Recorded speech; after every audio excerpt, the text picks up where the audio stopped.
Hey guys, today I'm going to tell you how to fix voice to text missing and not working on Android. If you're using an Android phone and you want to use voice to text, so let's see how can you do this.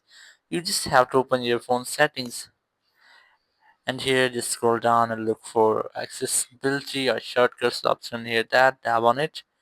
Here just scroll down and look for accessibility and then you just have to look for live caption. Tap on it and here you have to enable this setting to use voice to text on your Android phone. Just tap on it and it will be enabled. So in this way you can easily use voice to text on your phone.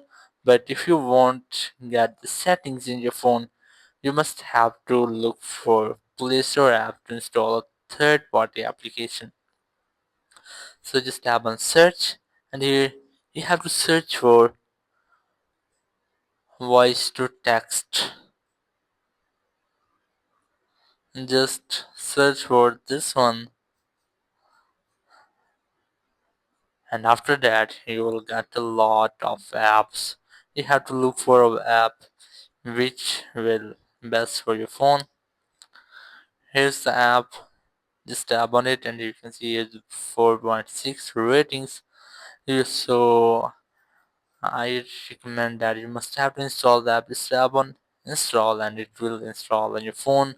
So that's how you can easily fix voice to text missing and not working on your Android phone. Thank you very much for watching the video. Until the next video, bye bye.